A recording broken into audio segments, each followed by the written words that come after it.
yourself to life. Attention all Ground Zero radio fans. GroundZeroMerch.com is your...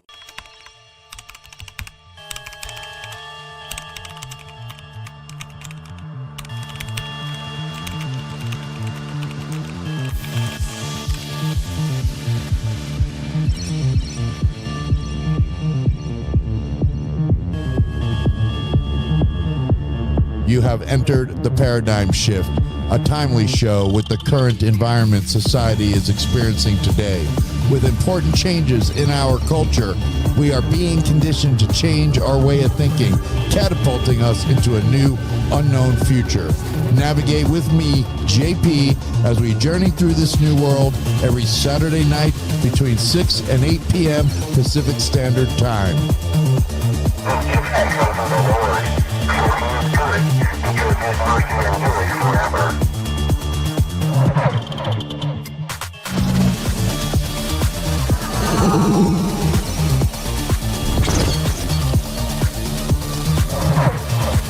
Tonight's show is called Citizen Journo, the unsung heroes throughout the world. Special guest, Hour 2, Hernando Arce.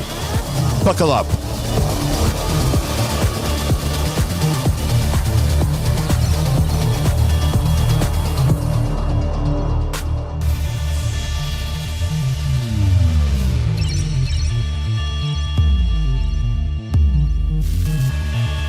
Please someone stop this. This is catastrophic. Literally, the lives of these babies depends on electricity and fuel. Motaz, Bisain, and Palestia. These are the names of 3 content creators from Palestine's Gaza, now reporting as citizen journalists amid Israel's relentless bombardment. This is what they were doing before the war. Motaz Azaiza works with United Nations Relief and Works Agency as a photographer. Bisain Auda is an EU Goodwill Ambassador and creator of Hakawatiya, named after the ancient Arab tradition of oral storytelling. رح نحكي فيها عن أقدم المهن في غزة، لأنه اليوم رح نحكي عن مسميات شوارع وأماكن موجودة في قطاع غزة. I'm still alive. Hi everyone, this is Bisan from Gaza. I'm still alive. Another famous figure from the recent war is Palestia Al-Akkad, a 22-year-old who works as a trainer at the English Media Club and as a news editor at the Press House. Yesterday, the Israeli warplanes targeted a church where around 400 civilians were inside of it. I heard yesterday that my work, my office, I have an office to create content and shoot beautiful. And I heard yesterday that it was bombed. Motaz rushed to cover a bombing as he realized that 15 members of his family were actually killed.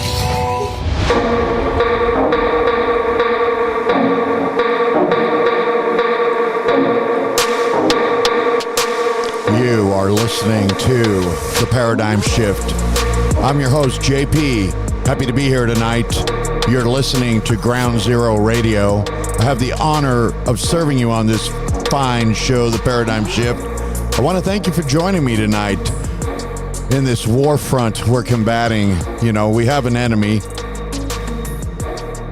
The war of bringing down the corruption in 2024. Not the following year. We're doing it now. I mean, we have no choice. War is no longer a rumor, but a reality. Believe me, folks, we're at a war right now, and we have a responsibility to the truth. We're being hit from every angle, industry, every source, information, health, food, our families. So with that being said, you too have a duty here, a responsibility in this war. You are a warrior, I hope. Share those links right now. GroundZero.radio, GroundZeroMedia.org, StudioJFM.com. We're also broadcasting on the Aftermath Ground Zero Facebook, X, and Telegram accounts, so share right now. Lots of places to see and hear the show tonight. Now, as you know, we broadcast live, Studio J, Rio Rancho, New Mexico, the iBug Guy Network Studios. iBug Guy is the leader at pest control since 2013. We're the biggest small company in town. I think everybody using this company is very much appreciated.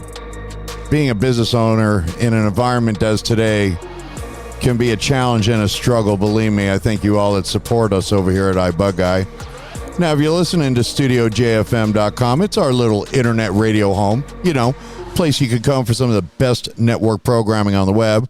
Clyde Lewis, Art Bell, Dan Bongino, Mike Savage, just to name a few. She runs 24/7, 365, buddy. And don't email me for using pronouns out of order. And the home of the paradigm shift. Don't forget that. Check the website for programming and scheduling. Go to studiojfm.com for details. You know, we have an archive there. It's all there. Go, go, go. And just make sure you scroll. Somebody said there's nothing there.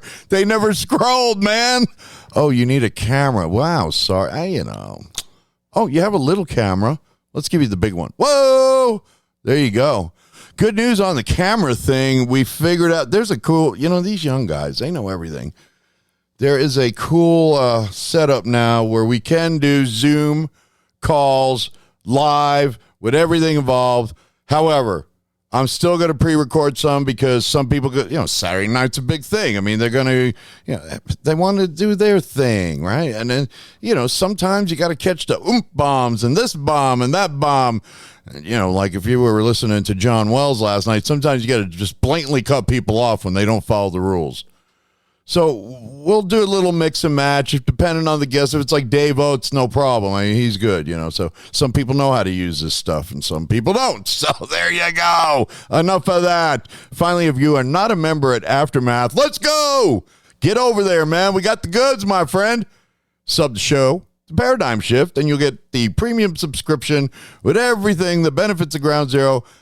$8 a month, $79 a year. There you go. Helps the network, helps old JP dig deep. All right, so go to Aftermath for details. You know the deal. I got a plug. I mean, I have a responsibility to these great, fine people that, hot spot Saturday night, they gave it to JP. Thank you, everybody who listens, and everybody over there at Aftermath that supports the show. All right, let's get going. We're open for business, folks. Tonight, we're talking about citizen journalists, okay? A very important role in the world, I mean, we can't get the truth from the mainstream media. This is obviously true. It's a joke. I mean, we're continually lied to every single day with these same lame, bad actors and treasonous imposters. Because that's what they are. I mean, they're not journalists. They're certainly not news people. They're imposters posing as our trusted media source. A source that is supposed to report to we the people, not to the treasonous government. Boy, who wrote this thing? I just got to play with you guys. It's Saturday night, and we are live. It's a good thing. Live is good. We like live. So back to this role of reporting. I mean, it's changed over the years. It's changed into a propaganda machine that gets its orders directly from the federal government. We learned that when Elon bought Twitter, right, and then Matt Taibbi was the investigative reporter that Elon gave all the information to, and we found out that the federal government certainly was definitely going to social medias and telling them what to say, telling them what to remember the laptop, Hunter Biden, right? We didn't get to see that because they were told not to run that story. They changed the election, folks. Even without all the cheating, they still had this social media strong arm that, in my opinion, should be banned as well. I mean, God, it's such a mess. This country is just in such a mess. I mean, this source is the source that is force-feeding us the narrative every single day, a controlled narrative that, unfortunately, many people fall for. I mean, and globally, they believe it. They trust CNN. It's in every airport in the world.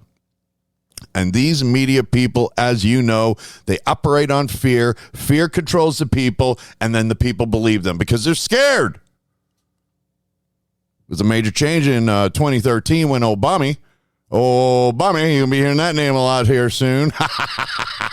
Good old Obama quietly made changes to the Smith-Mundt Naturalization Act. Now, he didn't sign it out of law. And what he did was through the Defense Authorization Act, it made changes to that law where things expired, and we could certainly be propagandized as the American people by the media, and there was nothing we could do about it. We couldn't hold them for libel. We can't, sue them if your kid died and they misreported reported it for whatever reason, narrative driven or racial. You know that happens. They can't do. We can't do nothing. That was Obama. He signed in the middle of the night quietly while you were celebrating the holidays. It's true. Look it up yourself. The crime of the media not being accountable. Hold on. Hopefully I'm transmitting. I'm sorry. I just got into the chat, and it's been kind of a very different day. So glad I made it. Glad to be here. So, the crime of the media not being accountable to the American people. We used to live by the rule of law. And this crime now, the way the media does business, is absolutely a crime against you and me. What is this one? Oh, do we really have to read that? This is the one from Obama. So this is the fluff job from checkyourfact.org, whoever the hell they are. I mean, let's see if there's anything good here.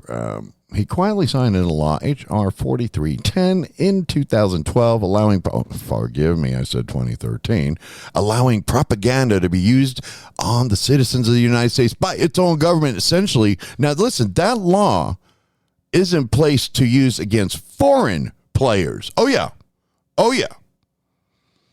But this is now being used against us. And, it just kind of makes me wonder, like, where was what happened with Trump? He couldn't get rid of this, because this is still going on. It was going on when he was president.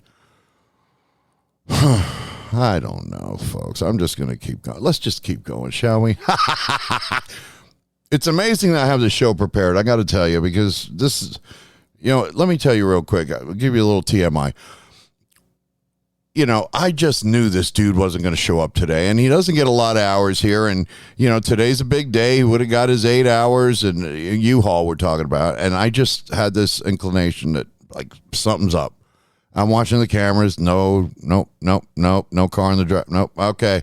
I'm over here 8 a.m. doing U-Haul. And Saturdays are big at U-Haul most of the time. And, it's a big day. People want to move. We get a lot of locals. Jamming, dude. I was jamming. But you know what? I put a computer up there. I hooked it up to this computer, and I was writing the show up there. I didn't give a rep.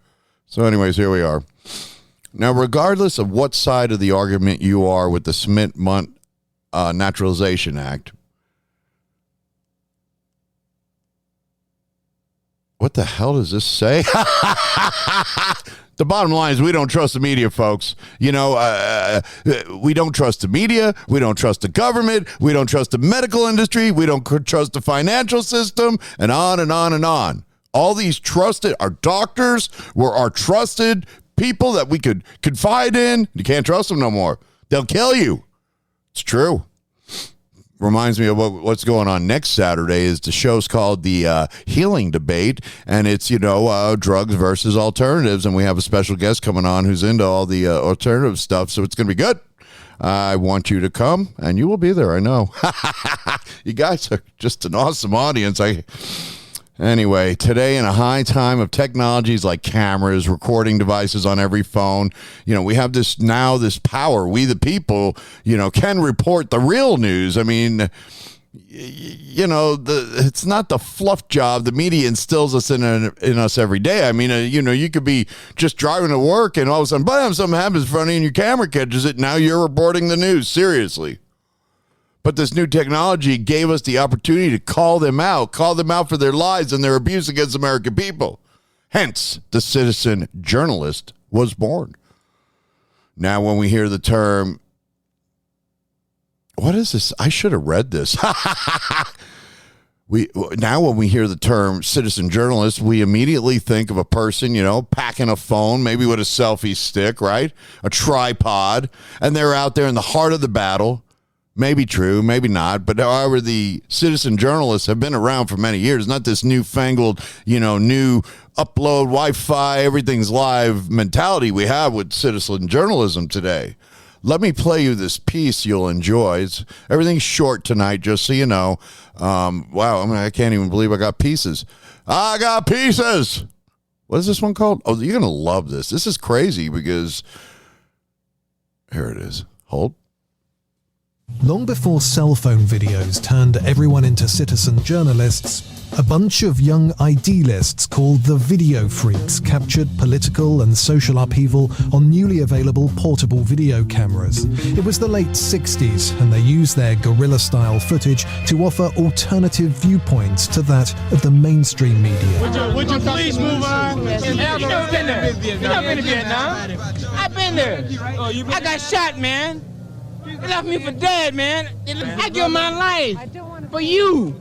For you. Now, a documentary, Here Come the Video Freaks, has been released, charting their story. The founders, David Court, Mary Curtis Ratcliffe, and Parry Teasdale, met while interviewing the crowds at Woodstock in 1969. Parents of the past generation have done a job. And the kids know it. I know it's running. I know it's running. Then, a short time later, they were recruited by CBS News to cover the nation's counterculture movement. Many issues were taken on, including abortion. We want to have control over our own bodies and our own destinies. That includes, of course, abortion on demand. And the anti-war protests of 1971, in which 10,000 people were arrested, including Davidson Gigliotti of the Video Freaks. The Video Freaks also interviewed Black Panther leader Fred Hampton shortly before his death in a police raid in 1969. Out of his mind. Right on. Jenny Raskin, who co-directed the film with John Nealon, lauded the group as pioneers. They spent years restoring about 100 tapes from more than 1,000 that were in varying states of disrepair. Eventually, CBS pulled the plug on the Video Freaks. Of course they did. Between 1971 and 1978, they lived and worked on a farm in upstate New York, where they launched the nation's first pirate TV station. Lanesville TV is back on the air. Along with the film's release, an exhibition called Video Freaks, The Art of Guerrilla Television is showing at the Samuel Dorsky Museum of Art at the State University of New York. Is there any tape left? And there you go. You know, you thought this just started with us because we seem to have just heard this term, you know, citizen journalist, but yet we see for decades there was a need for we the people in a quest for the truth because of the lying ass media reporting the lies. You know, people want to know the truth. Listen, folks, it's no secret that some of your faves like Walter Cronkite were nothing more than a propaganda mouthpiece for the lying federal government. You can do your research and check that out. And it's a shame because this guy really... Here. You're obviously an advocate for good news and good reporting. What do you think the bedrock principle of good reporting is that maybe some of the cable stations are missing right now and the networks, CBS, have done so well in the past? What is the bedrock principle? Well, it's the old principles of print journalism. It's good journalism. It's honesty, fairness, truth, and totality of the story, telling both sides of a controversial story. All of those things should be practiced in not anymore, buddy. Story that is carried on the air, as they once were in the better newspapers. Even they have slipped a little bit in recent times. They have lost readership with these same various pressures to the degree that they're kind of jazzing up the news, if you please. And that's unfortunate. I think that the good journalists, the old timers in there, are fighting the good fight in trying to hold on to what we know to be the principles of good journalism. And I think we're succeeding most of the time, but I see a little few cracks appearing in the walls there. Trusted guy. I mean, my grandparents just, whoa, where did all that yellow come from? Dude, sorry with the, I don't know where that came from, but everything just, all right, I guess we're in the yellow zone, man. Like, wow, look at that. I don't know if you guys can see that, but I don't know. Walter Cronkite, I mean, you know, he was Cronkite. He was, everybody's grandpa and grandma loved him. I mean, we watched all of their, reporting. He was a trusted face in the media. People trusted his reporting, yet he worked for the same lying media you and I listen to today. He was working the narrative. He was told what to say and when to say it and what not to say. He reported on some of the most controversial issues of our time, issues that, literally left more questions than answers, as usual. That is business as usual with them. They don't want you to know the truth. It was reporting that came from Walter and the gang that started the wave of the citizen journalists of today. So we ask, what really is a citizen journalist? Who are these brave men and women that put themselves in harm's risk to bring us the truth? The answer is you and me, folks. It's us. We are the citizen journalists. A friend once told me, you are the news now. You and I, through the power of the cell phones, are reporters in the field.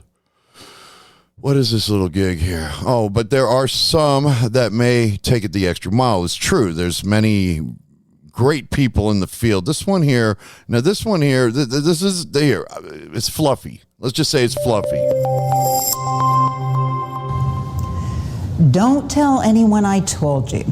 We all say things when we don't think someone else is listening.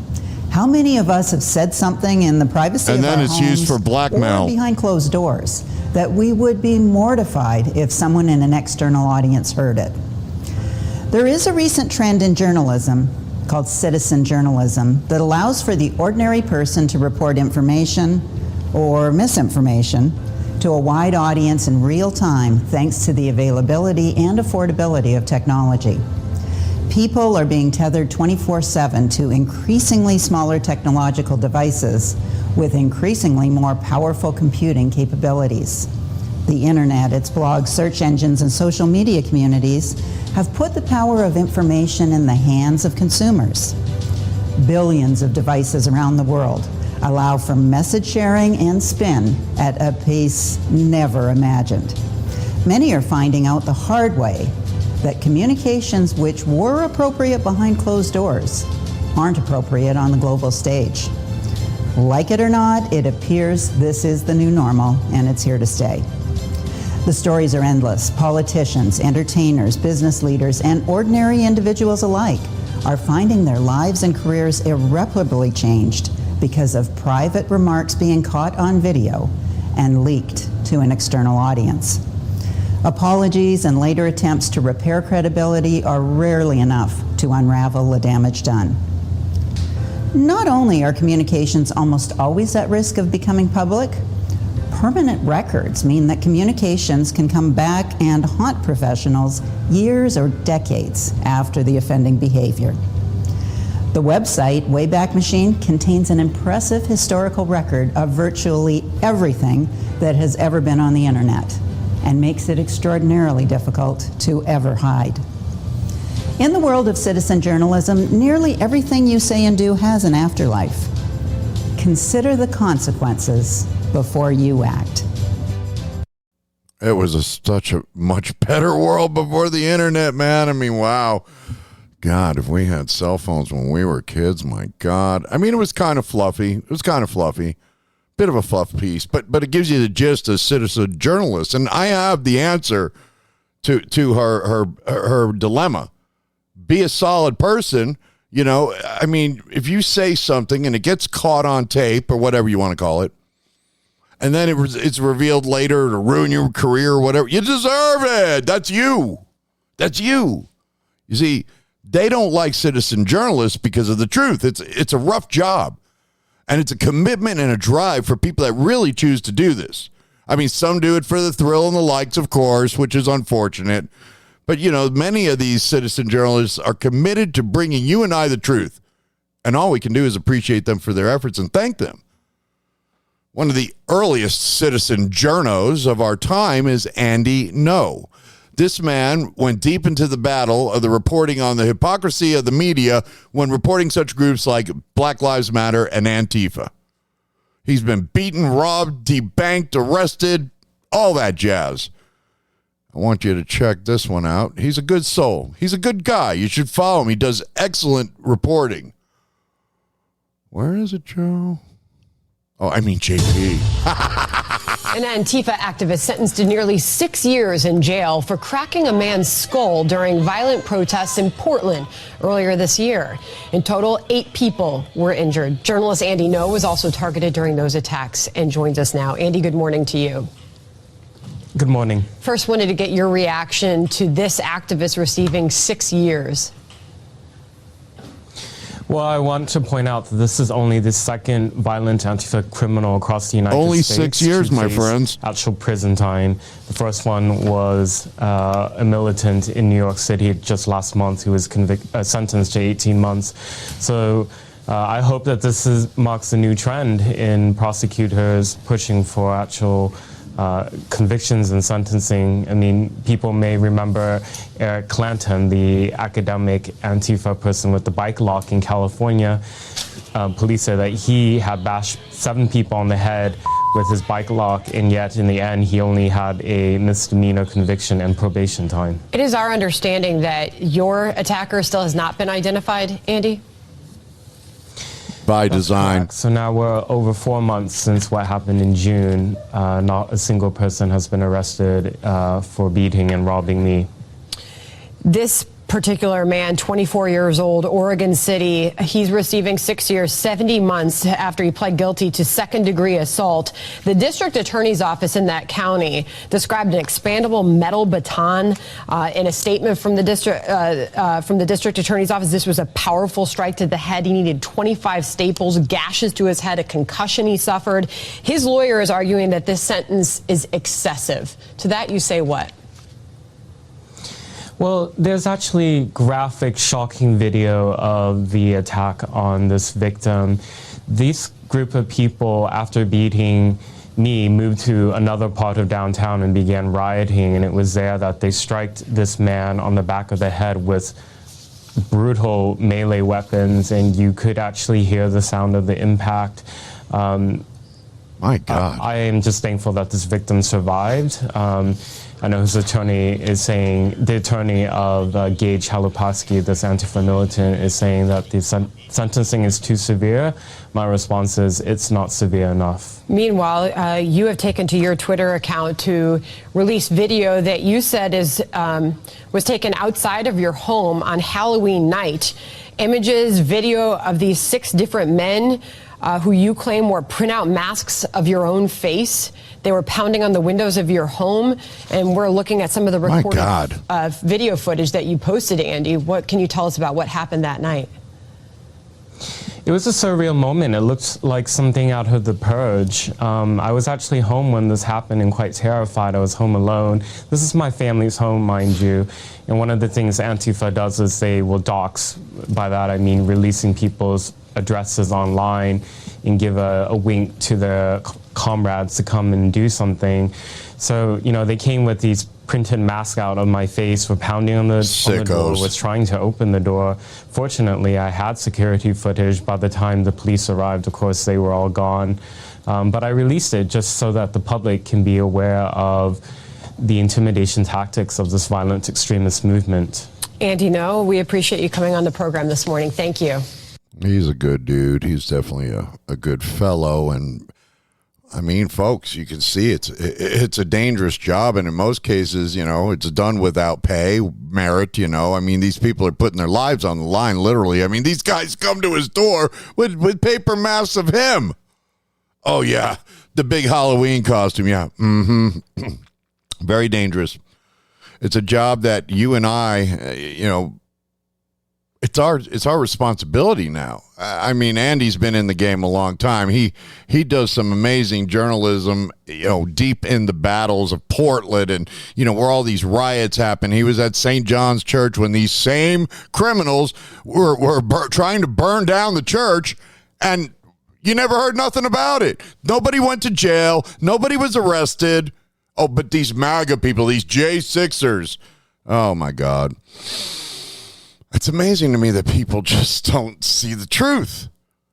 So, you know, let's get back into this. So, you know, we bring the news. It sounds exciting, surely an important job. So you ask yourself, maybe this is something I want to do. Maybe I want to be a citizen journalist. I personally, JP, do not. I am safe right here in the studio. Shotgun right over there. I'll pass on the crowds, man. No way. Now, it's really dependent on how much time and commitment you're willing to put into something like this. And, the thing with citizen journalism, you see it went back decades, right? And now it's actually being taught to children. Oh, yeah. They want, everybody wants to be a citizen. Everybody's got a podcast. Oh, my God. I'm from the old school, man. So, this is all kind of new to old JP. Check this out. This is from Apple. Century world, students have almost unlimited accessibility to mobile devices and are creating their own media, mostly unsupervised or untaught, a phenomenon not witnessed in past generations. For example, a quick YouTube search yields a plethora I always forget to turn that button off. By young people. A visit to Ferguson, Missouri includes eyewitness video, which shaped the perceptions of viewers. Because current media messages are shaped through blogging, eyewitness video accounts, or Twitter. I wanted to stop that for a minute. You think about it. You could be right there in the midst of a robbery, right? And there you are, citizen journalist. Of course, you're recording it, You should put your phone down, call the cops, and then record. Feeds. I believe we have a responsibility to help educate our students on this new media flow, the information in their everyday lives. As educators, we need to teach not only the traditional literacy skills students need to succeed, but also the critical thinking skills that allow students to not only consume, but create digital content. I start by having my students conduct interviews with experts. An expert can be anyone with knowledge from I don't like this one. It just goes into, all the stuff, but there was a key word right there, digital creator. Everybody's profile now on the internet. I'm a digital creator. It's on mine, but it's just so I could have a professional page on Facebook. I mean, that's the only reason I have it. I don't know what it does. I don't care, but I want it to be a digital creator too. I'm in the, if you're not in the chat, the Paradigm Shift capitalized on the Discord, and everybody, the usual suspects are there. Welcome, everybody. Thank you for the comments. No, I didn't get in early today. It's been a crazy day. Wow, look at everybody on Ground Zero. Thank you, too. Love it when people come. And one thing I want to mention, I've been getting emails from a lot of great folks, and I haven't really gotten any hate mail lately, which is nice, but I have gotten criticism, constructive criticism in a nice way. And you absolutely, people email me, hey, the intros are too long. I shortened them. Hey, do this, do that. We did it, and anything we can do to make this show a comfortable place for you is exactly what we want to do. So yes, joemagina@yahoo.com, JOMAGINA, and that will get you your demands. Yeah, I get a lot of people emailing with a lot of stuff. I work a job like full-time, 24 hours a day. I try to do the best I can to get back to emails and content. So, I'm a pretty busy guy. Not bragging. I mean, it's good to be busy. You're not messing up your life that way. All right, so it gives you an idea, basically, of what you need to do this job. But really what you need is a desire to do this job. And, the unfortunate part about why these kids want to do this is because they want it for likes and follows. I mean, this is the biggest thing. It's the most hideous thing, too, I must say. I even see it with adults. Why aren't you following me back? And this one unfollowed me, and that one blocked me, and who gives a rip, man? Yeah, I go through that all day long. I can't even keep up with it. I mean, it's quite a world we have here, folks. It's a world that actually puts, the fear in the media, this citizen journalism world. I mean, because they know at some point the gig is up. I mean, people are already not listening to the media. Their numbers are way down, man. And the Citizen Journal will overcome the lies that this lying media feeds us every day. You cannot trust the mainstream media. You can't. Being a citizen journal is much more than a flash mob being recorded as well. Giving you the shock jock footage. You know, I mean, everybody watches that. You know, it's unfortunate that some of us even fall prey to that, oh my God, look at that, you know, and the internet is a filthy place, I must say, man. But anyways, it also comes in the form of documenting as well. It's like being a watchdog group, you know, for the people that can't be there to see what this evil government is doing. Now, there is such a group. I got to play this for you. It's a community group, a small group of documentors is what they call themselves. Just mild-mannered Mr. and Mrs. America, you know, concerned what their government is doing when we're not watching them. And not that say they're doing something wrong, but maybe they're doing something that you don't know about that just kind of got slipped through, like Joe Biden. How did that happen, man? Oh, my God. God help us. Jesus. Across the country, neighbors are stepping up to be watchdogs by covering government meetings that rarely capture the media spotlight. They call themselves the Documenters. And in tonight's Weekend Journal, Caroline Cummings of our Minneapolis station, WCCO, shows us how they're building accountability. Thank you, CBS. Every month in North Minneapolis. Second. The Northside Green Zone Task Force gets to work. What things have been going well, what things could be going better. And it's where you'll often find Tashana Williams working for you. Someone remembers my face every meeting. It's okay. A Minneapolis taxpayer, resident, and community chronicler of public meetings. And so that's like the most important part, to be able to share what people may not know, get people involved, and get them that seat at the tables that they never thought that they had the opportunity to sit at. Williams is a Minneapolis documenter, part of a program that trains and pays everyday people to keep tabs on local government, especially parts of it that fly under the radar. She signs up for any local meeting from City Council to the Minneapolis Arts Commission, then shows up and takes notes published online for anyone to read. I think it's important as residents, especially taxpaying residents, to pay attention to what's going on around you. If you aren't able to be and give your voice, then things will change that you didn't have no idea would change around you. The documenter started in Chicago, then came to Detroit, Cleveland, and Minneapolis earlier this year. They're rolling, baby. Now the network has grown even more with hopes of further expansion. We heard from many cities that there are lots of public meetings that are not being documented, that aren't being covered. Documenters often, can be at places where reporters are not able to always be. Pillsbury United Communities is taking the lead in Minneapolis, where there are 40 active documenters like Tashana. Local government is not very accessible to the everyday person.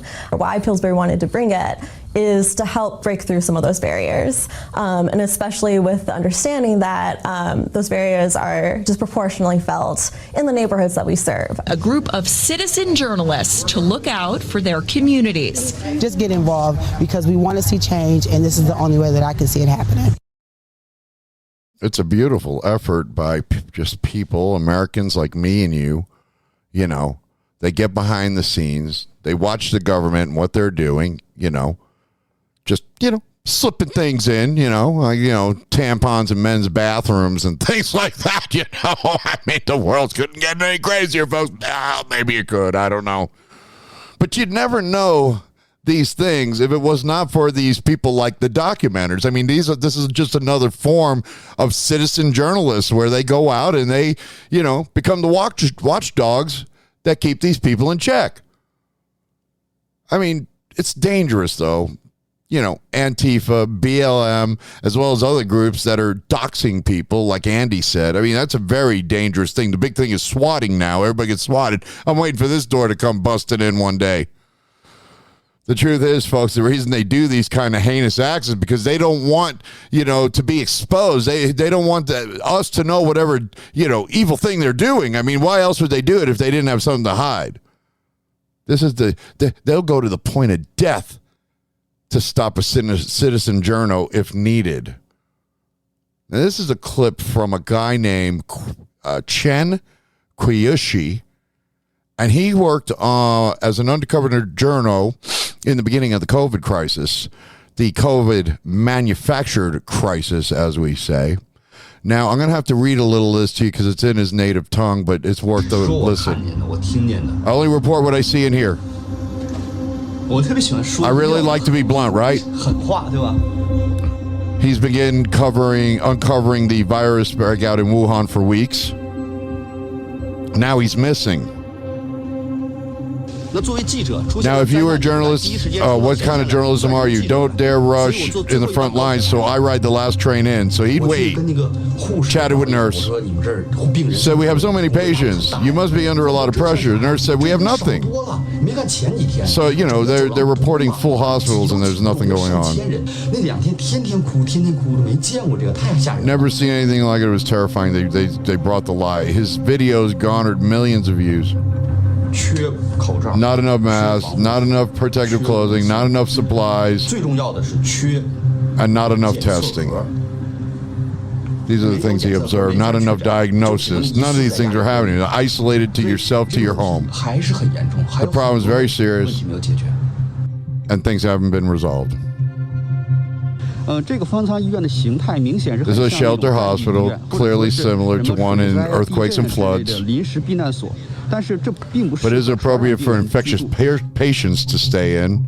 And the places are filthy. Folks, if you're on the radio listening, it's nasty. Go watch a video later. You think I'm afraid of the Communist Party? Last words to Bloomberg. They were worried about his safety. Yeah, I bet they were. He's still gone. He's still missing. You know what happened there.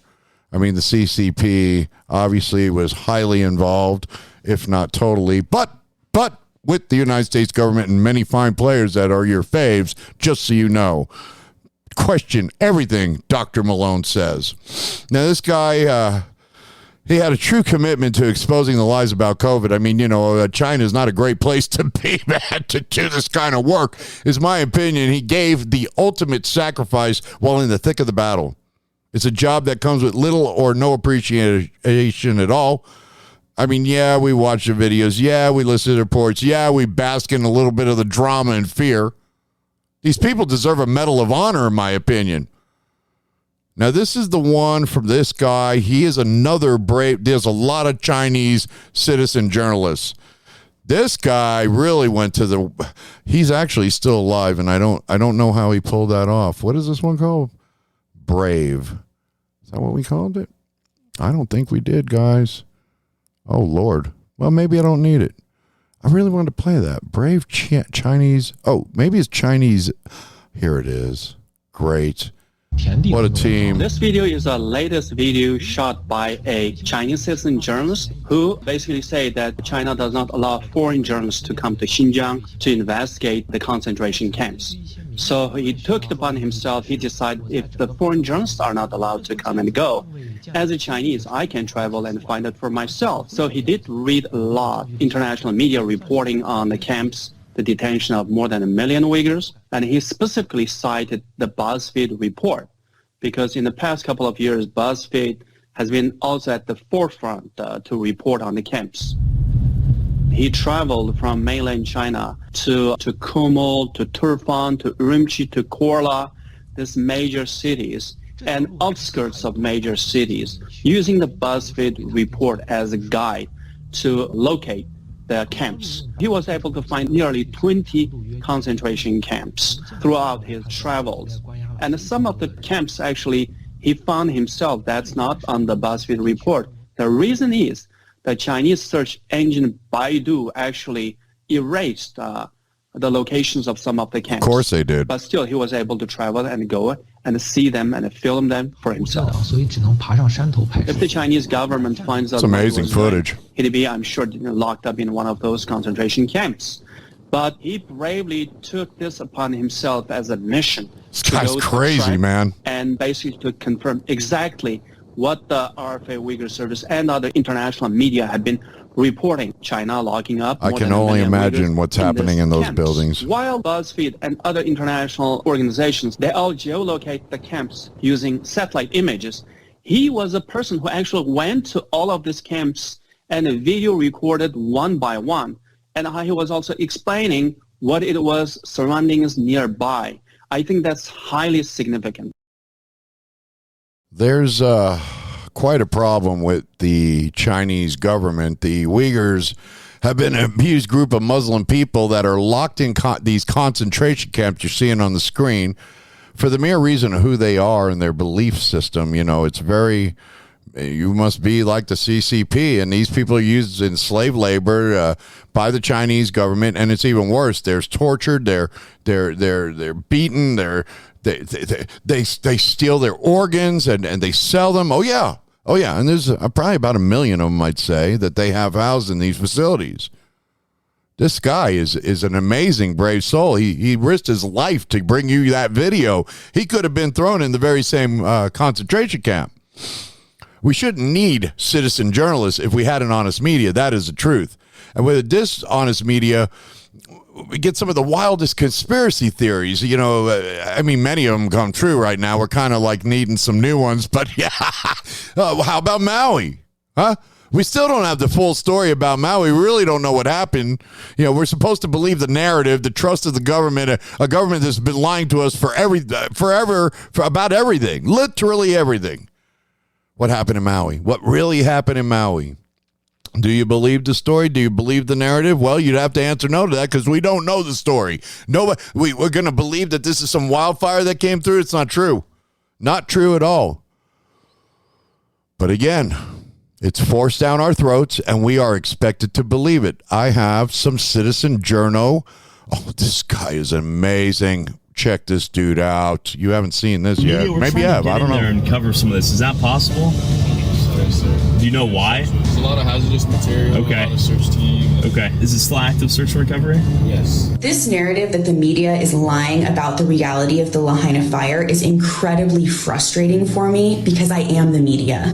I am the editor of Maui Times, and I have tried relentlessly to get direct information from the County of Maui as well as the Maui Police Department. Both entities have been radio silent and have not responded to any of my calls or emails over the past few days. I also spoke to Maui police officers in person in Lahaina, and they all denied me my First Amendment right to freedom of the press by denying me access to Lahaina town as well as denying me information. They even sent me on a wild goose chase trying to find their media coordinator who had conveniently gone home for the day by the time I found where he was supposed to be. So it is not the media who is lying to you because I am obligated to only report what has been confirmed.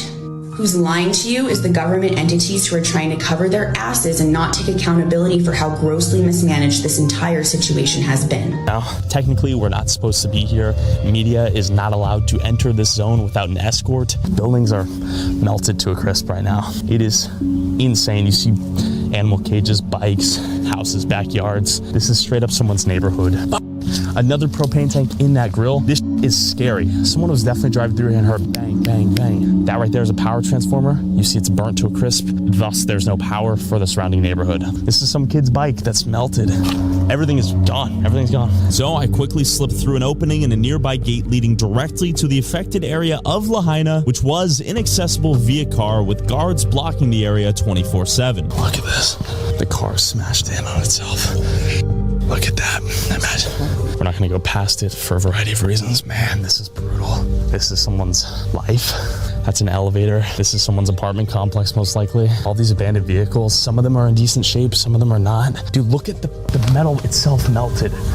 It liquefied the metal itself. That's unbelievable. Ever seen it? This is absurd. Holy sh**. Hopefully this gives an idea of how hot this fire was. Bro, this is absolutely tragic.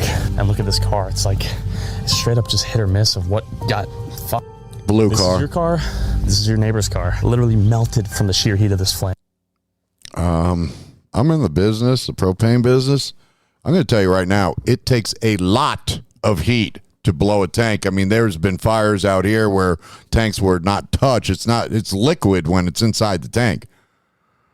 That was some unbelievable heat.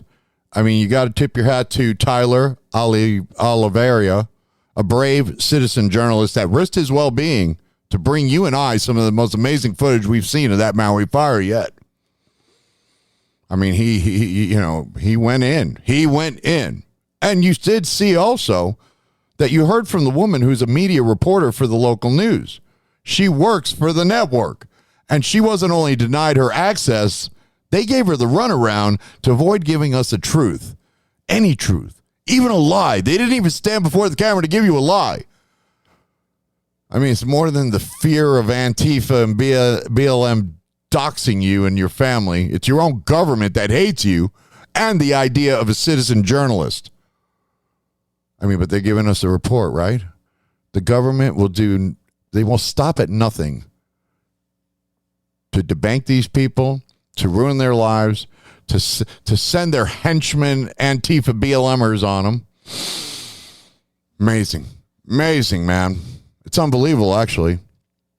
Now, we're hearing a lot about the border. Catastrophe. Unbelievable catastrophe that's going on down there. I mean, do we really know what's happening? Because you can't really get in there. They won't let you in. Do we really know what kind of activities are going on down there? I mean, it's true. It's a mess. It's not.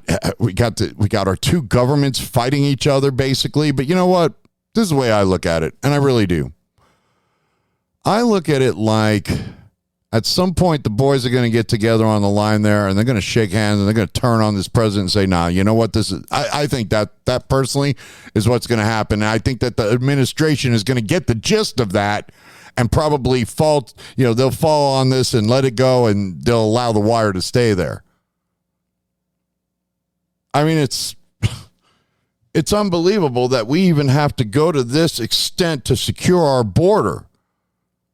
And many people, you saw Jones down there. Everybody's went down there. They've given their piece and all that jazz.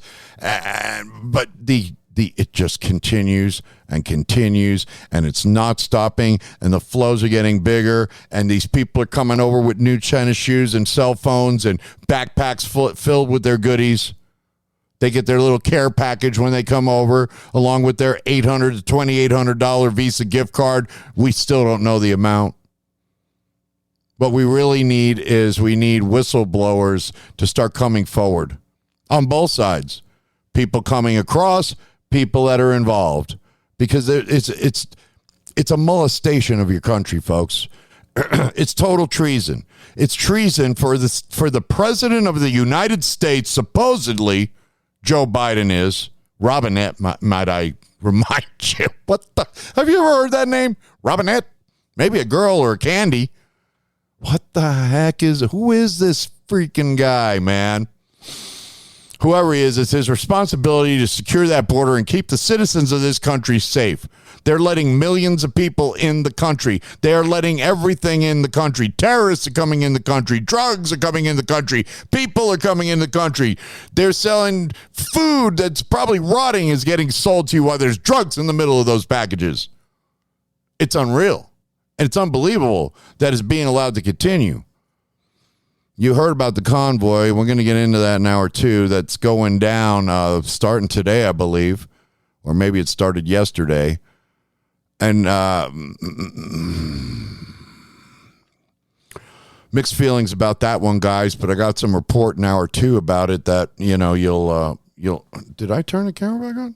Did I? Oh, yeah. Hey. Do you guys like that? That's pretty cool, right? I mean, it's really cool that Ground Zero has us broadcasting on all their socials. That's X, Facebook, Telegram, and people can actually see the video, without being a member. But that doesn't mean you shouldn't be a member. You should be a member. You should come to Aftermath, join our team, get on board, get some of the best information out there. I mean, my God, you get Clyde Lewis, and that's like a gem. That's a diamond, man. You got to get on that. Videos, documents, movies, all kinds of stuff, man. Reading material. It's an amazing network. I'm really, really blessed that they allow old JP to hang out here on Saturday nights. It's an awesome, awesome thing. I think I'll play one first and then the other one when we come back. Hernando Arce is a citizen journalist that joined us for an interview in hour two. I had to record it Thursday night, just so you know. But it's okay. It's great. It's fresh. The world hasn't burned since then. You never know. I mean, you record these in advance. It's like, what if the world changes in a day? It could. Changes every second. And I do apologize for the sensitive ones that I love, even though you're sensitive. I think there's 2 F-bombs in this. Uh-oh. Hold on, man. Some people hanging out in the picnic areas. You got the police cruiser is over there talking to the police now. I'm sure they're comparing notes. Let's go to this other area here. We get a better angle of what's going on outside. It's Hernando Arce here reporting at the Illegal Alien Human Trafficking Center, San Antonio, Texas. November 24, approximately 1 a.m.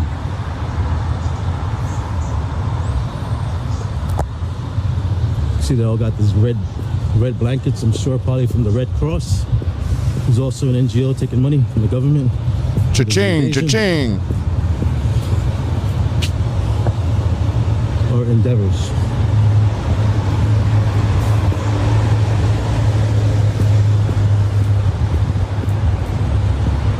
There's a couple of rocks here. I use these rocks to get a better visual. Just step on them.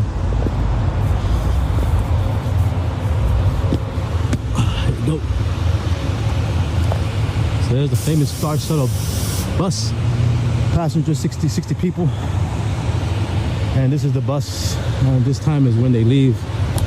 And that's where I got arrested last Tuesday morning. Or Wednesday morning, Tuesday night. I'm sure if you follow my page, you follow me on X, you've seen the videos. And there's Old Glory. Standing by and watching the disgrace of what our country's come to. And she's crying tonight, Thanksgiving evening, she's crying. She's crying for America. I do it for God and country. God and country. I really loved talking with Hernando. He's a fine dude and great reporting. I mean, he gets in trouble too. I mean, there's an amazing amount of assets deployed at the border at your expense. Just so you know, you saw the people, the bus, the porta potties. Of course, this was all filmed at Thanksgiving, so I'm sure they had a beautiful turkey dinner on your expense while you and your family starved at the high taxes and high gas prices of the Joe Biden administration. The cost of this is on every single one of us and our children too, folks. Just to say. Now, what does this say? Oh, wow. Oh, my God. It's already, wow. This show flies, baby. Thank God. I kind of need it to fly tonight. Anyway, wow. Can't believe we're at the mid-break. Well, I'll be darned. So, yeah, we're at the mid-break. This is where we break loose for a minute, get our beers on munchies, restrooms, whatever we do. We'll be back in hour 2 with our guest, Hernando Arce. And remember, we use copyright-free music from In Audio by Infraction, featuring composers like Infraction, Moko, Cold Cinema, Lexi Action, Odd Vision, just to name a few. Look them up on YouTube, sub them. If you're a creator, it's an excellent, it really is. I'm not just saying that because I'm reading it off a script. They have everything, man, and you don't have this issue with copyrights. And if you use it on Facebook or on YouTube, they have a whitelist. So it's a really very affordable resource. No stress of copyright issues. I can attest because I use it on everything, man. So hang tight, folks. We'll be right back. This is the Paradigm Shift.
Welcome back. The Paradigm Shift, Hour 2, JP here. You're listening to Ground Zero.radio, groundzeromedia.org, studiojfm.com. Share those links right now so others can enjoy the show, too. Don't forget, you can give to our little network at the evil PayPal, joemagine at yahoo.com, JOMAGINE, Yahoo. We filtered through all the data about what's going on at the border. We rely on citizen journalists to bring us the truth. The border is dangerous, folks. It takes a very brave soul to be a boots-on-the-ground citizen journalist. Folks bringing us the truth. Our guest tonight is that very person. He does that for you and me every single day. I mean, does. Hernando has made quite the commitment because he believes in God and country. That's why he's doing this. He's not getting rich off of it. He's doing it because, well, he's the way you should be. He's literally appalled by everything going on at our border. And you should be too, folks, because what's going on down there, it's hideous. It's a national security issue. Is the camera on? It's not. Bam! There you are. I see me. I don't see you. You see me, and that's the name of the game. Now, I told you I had two videos of Fernando, and it's this one. But this one's going to just piss you off. It's really going to make you mad because it's not only the way your money's being spent, but it's the way these people... Well, here, let me just show you this guy, because this guy's a real clown, man.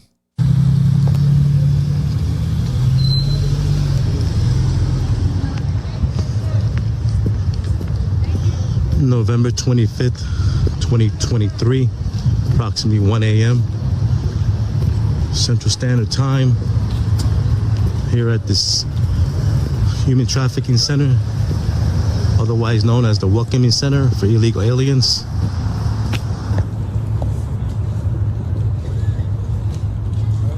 We got a few hundred people outside the building, around the perimeter. Quite an event there, quite a venue.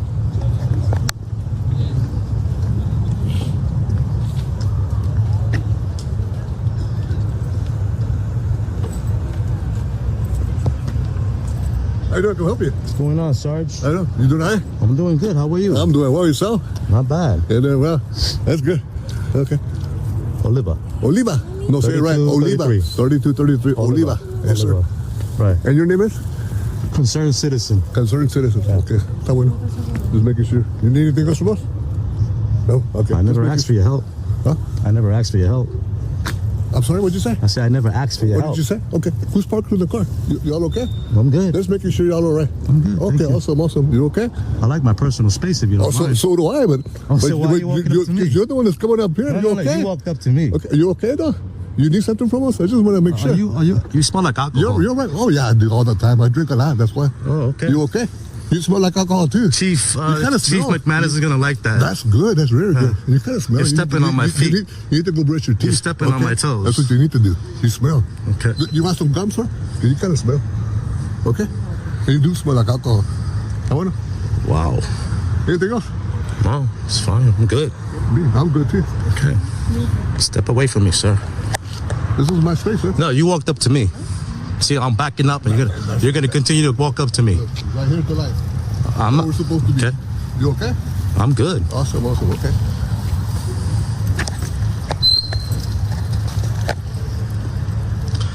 All right. So, as I was saying here, it's 1 o'clock in the morning.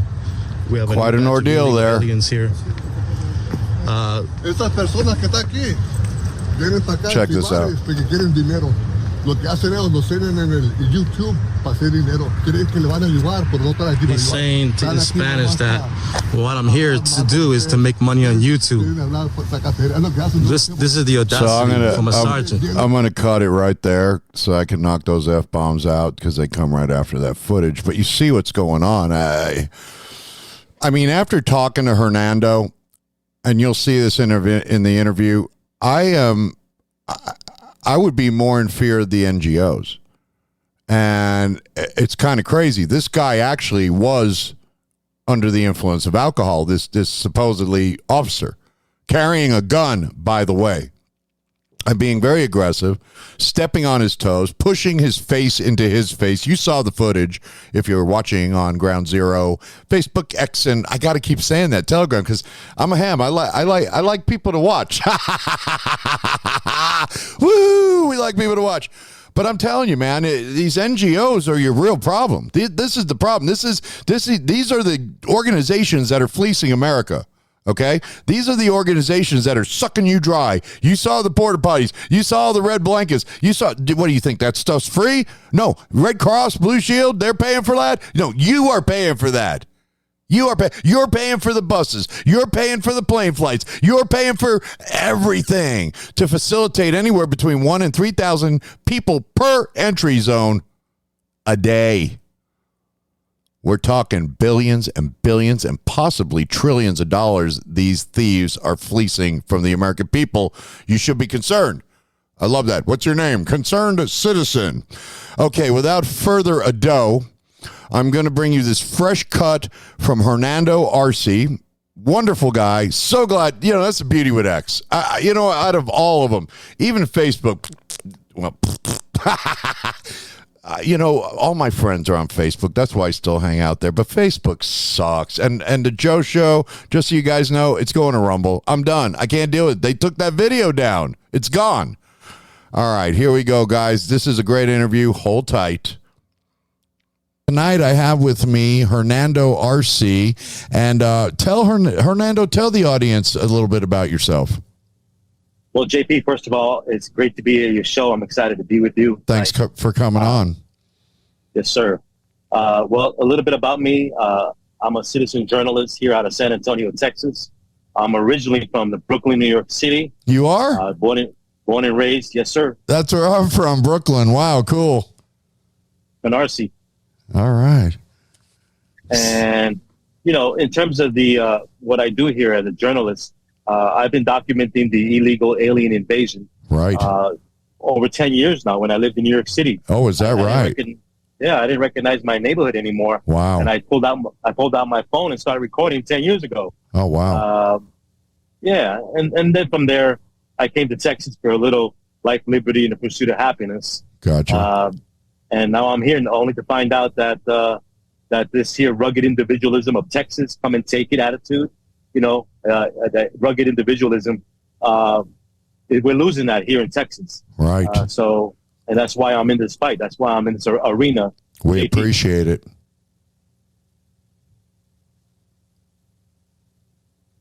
Can you hear me? Yes, sir. Okay, yeah. We appreciate it, man. We really do. And we're grateful that's how I found you. I saw you on X and I'm like, wow, this guy's really going for it. And you were working on the NGOs that night. Yes, I've been working with the NGOs many nights. Okay. Unfortunately, tell the folks what an NGO is.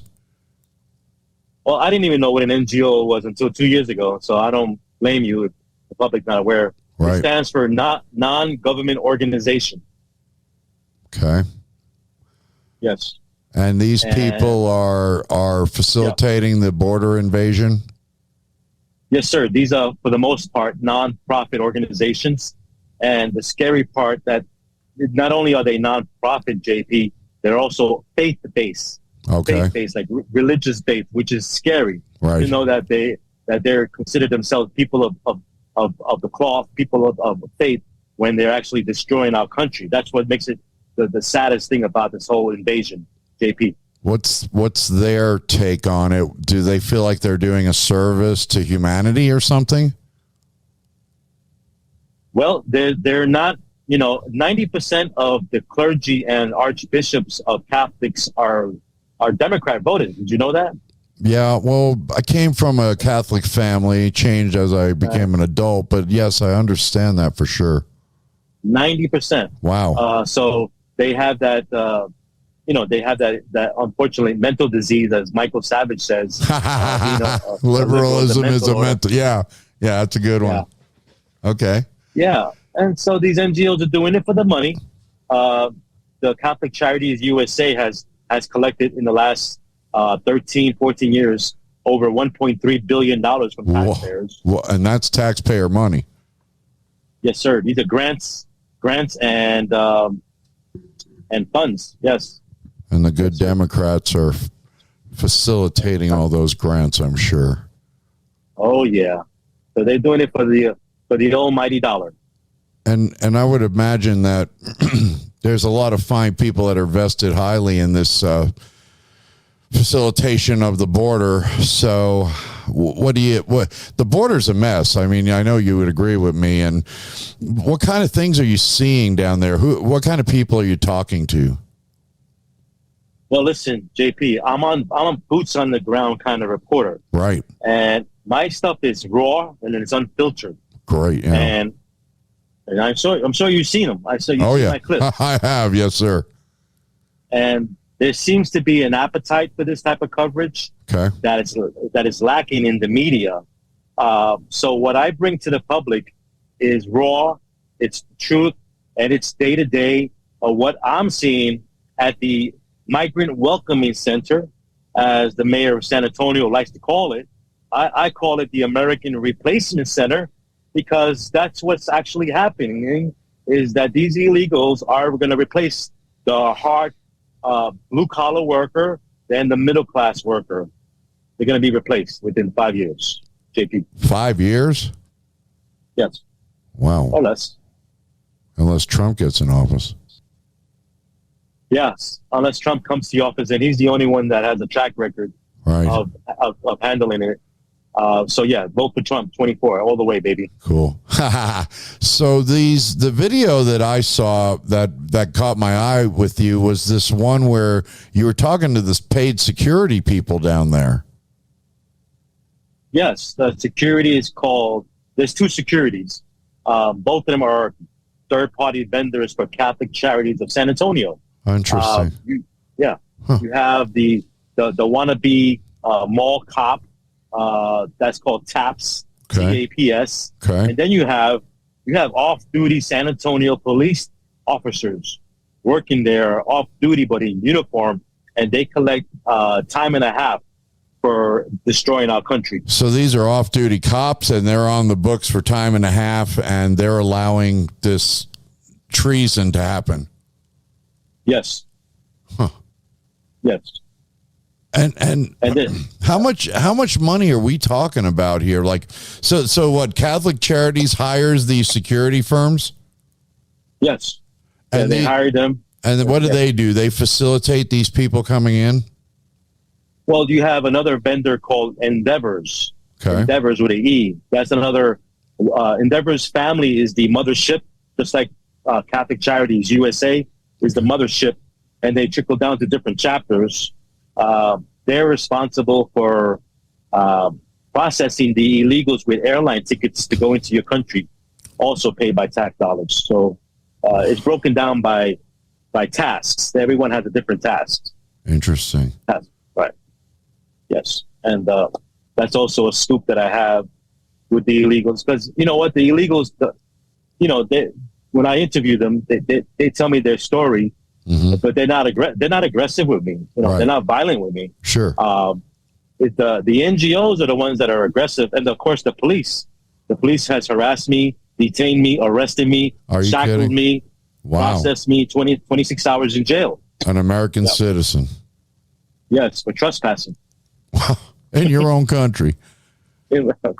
So you talk to some of these illegals, do you? Yes, I interview dozens of them. Okay, and what kind of stories are you hearing? I mean, I know there's some of these are just people trying to get away, but what kind of stories are they telling you? Well, JP, my job is to educate the public, and so for your audience, I want to explain to them what demographic of illegals am I getting in San Antonio, because the cartel in Mexico have it shifted out to different routes, right? You got California, you got Arizona, New Mexico, and Texas. Now, these illegals are coming through a city named Piedras Negras, which means Black Rock, which is oddly enough. Wow. The city, breaking news. That's crazy, man. That is breaking news. I don't think anybody knows that. I think I just revealed that by accident right now. Oh my gosh, sorry. Yeah, no, it's great. It's a great segue into what we're saying here. Yeah. Black Rock, Mexico are bringing in these illegals. And that's not far-fetched to say Black Rock, because Black Rock represents cheap labor.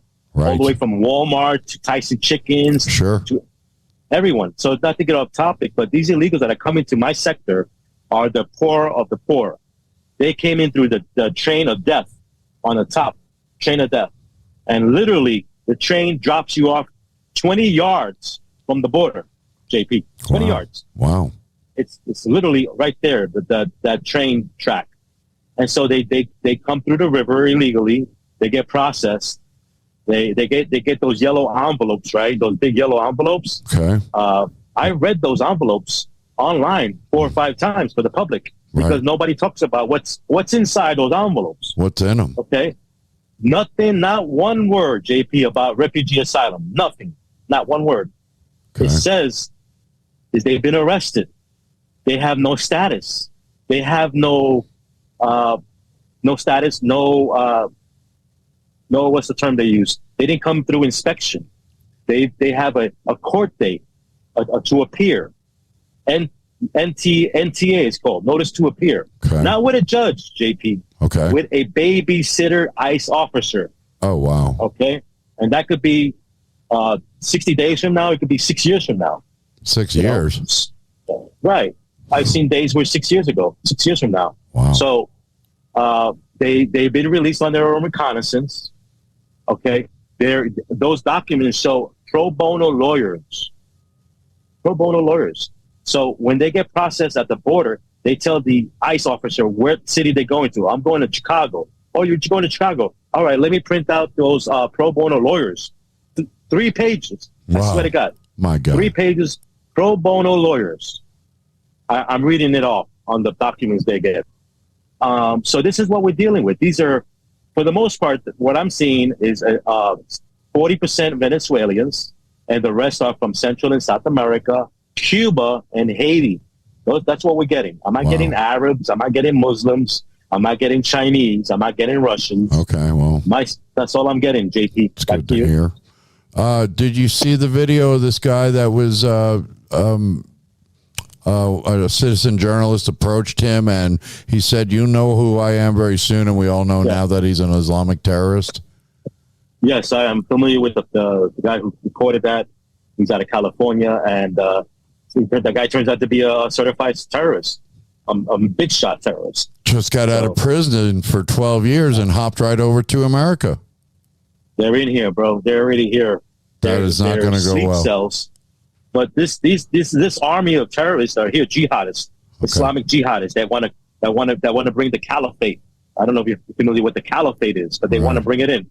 The way it's going to operate, I believe, is that they don't communicate with each other. These cells, they're going to get orders from above.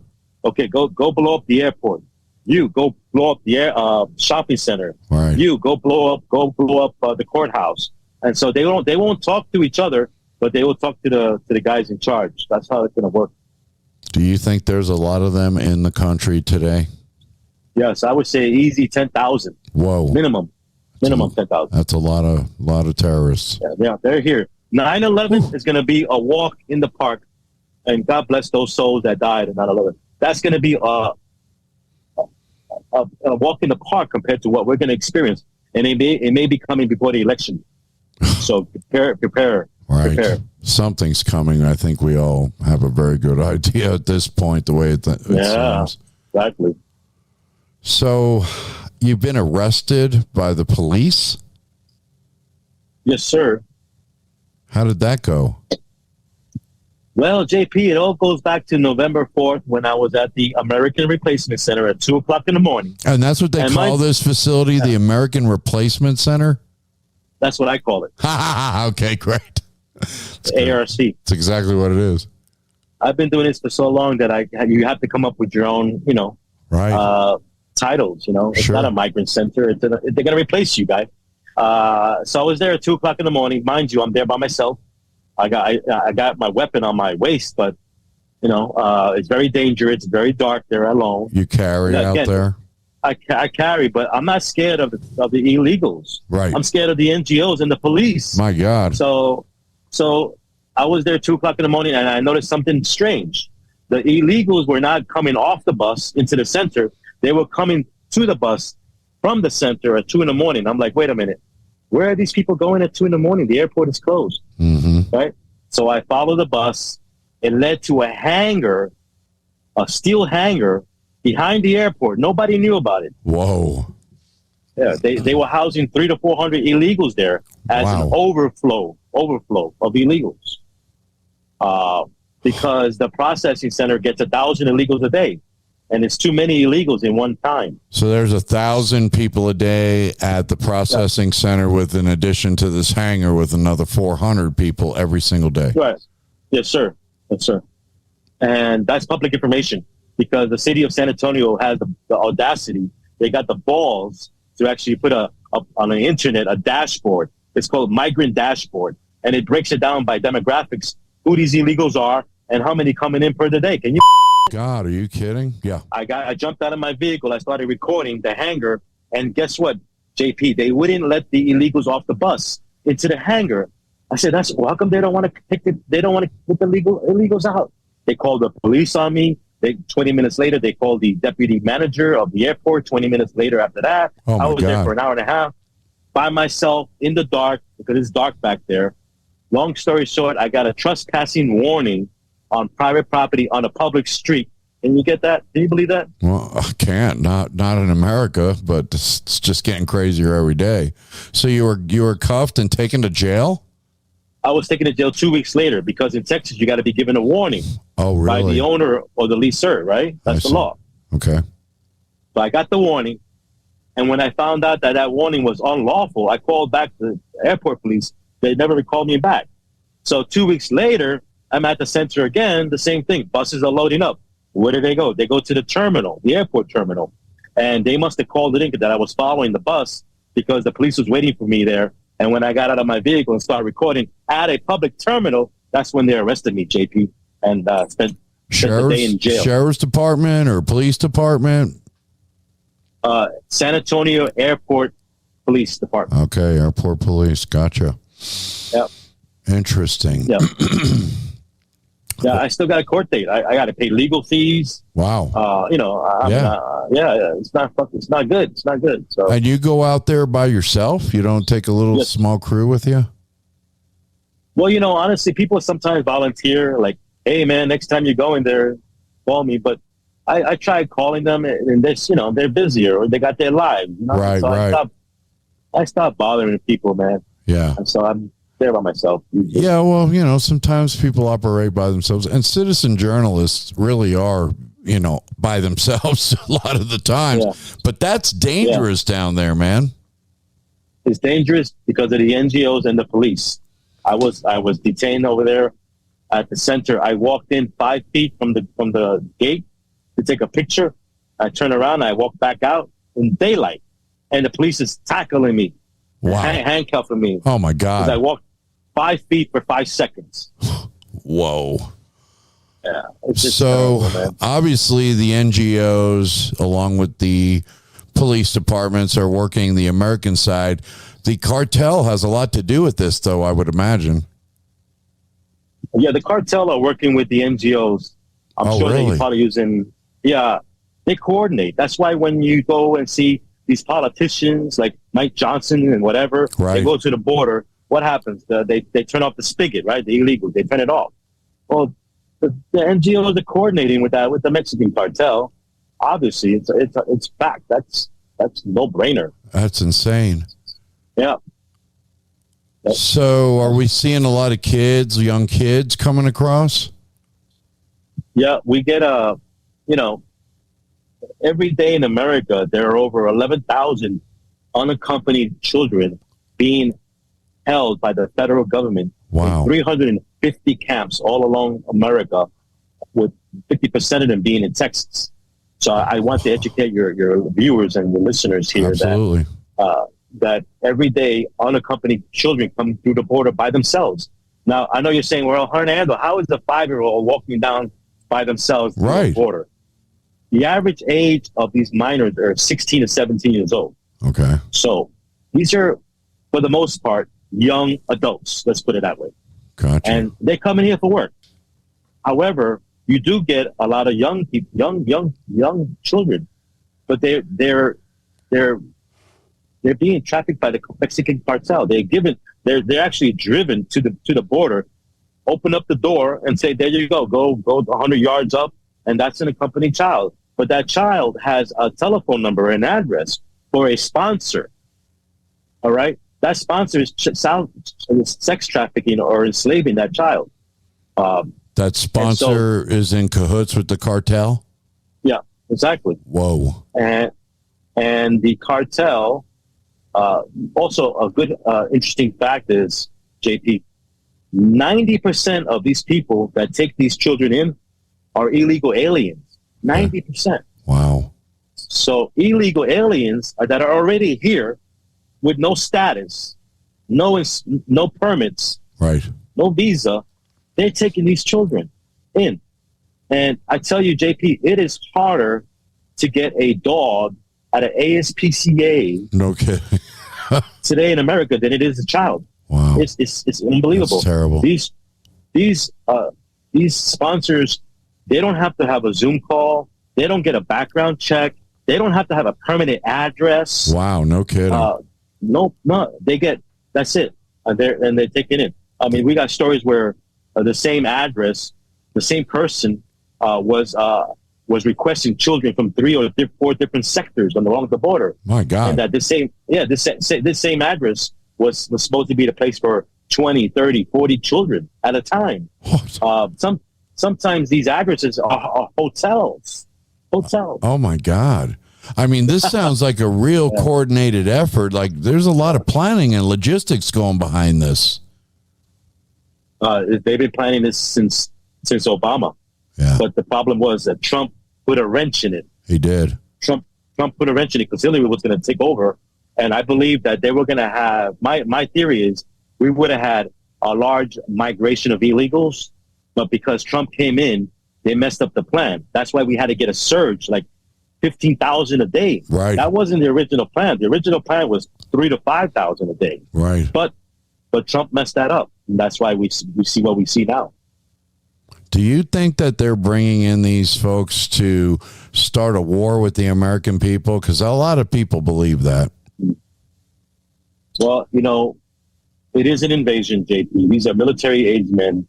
And, if we were to rephrase that question and say, listen, if I were to tell you, let's say 5 million men were to all of a suddenly appear out of nowhere into a sovereign nation country like America, would that be a concern to you if we don't know who they are?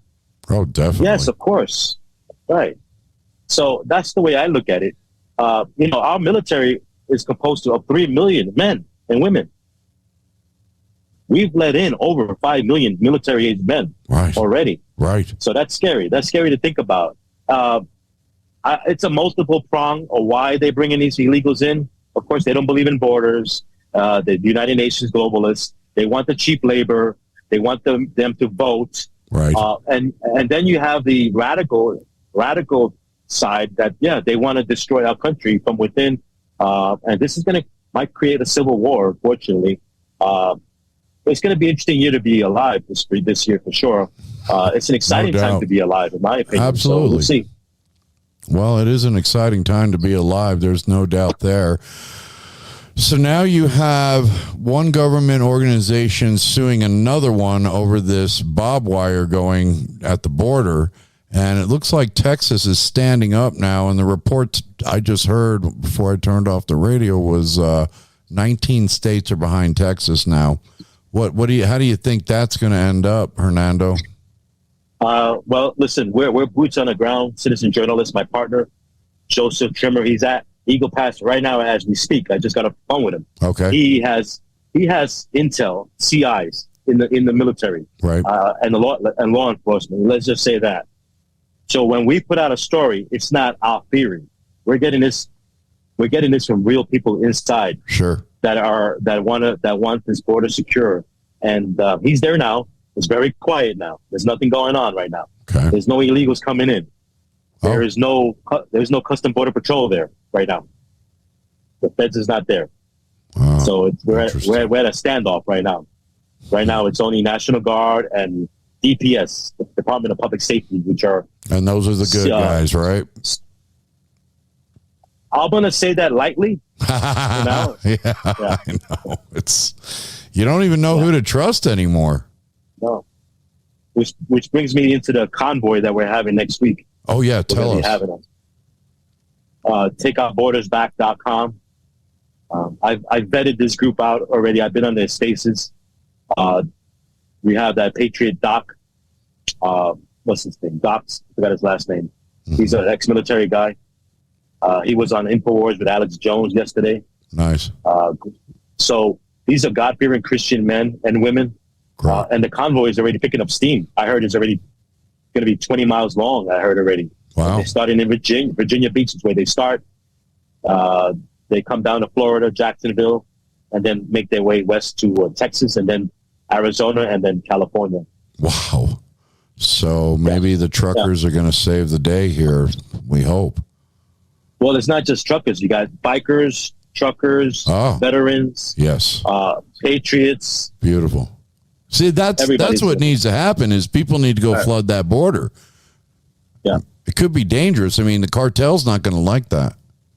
Well, we have to do it peacefully because we know what happened in J6 in D.C. Of course. And people are scared. People are scared to go. I bet. And I understand that. But the big difference is that we're not doing this convoy in D.C. That is the belly of the beast. Right. That is where the demons lie, the devil. We're doing this in Texas. And we got Attorney General Ken Paxton. I was with him a couple of days ago. Nice. With Mark LaHood, who's representing me in my criminal court case. Mark LaHood. Okay. He's running for Congress. So that's the big difference. Texas, for the most part, will not go down that road like it did in D.C. But we ask everybody who's watching this right now, if you can't go, fine. Just maybe participate. If the convoy comes through your city, if they're not coming through your city, donate to the fund. But we need all hands on deck because this is 1775 right now. Right. 1775. And this is not the time for a sunshine soldier. This is not the time for your summertime soldier. Right. Right. I mean, things are picking up big time. And I mean, anything could be coming over that border right now.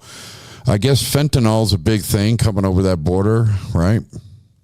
Fentanyl, processed. Those ingredients brought in from China, processed in Mexico.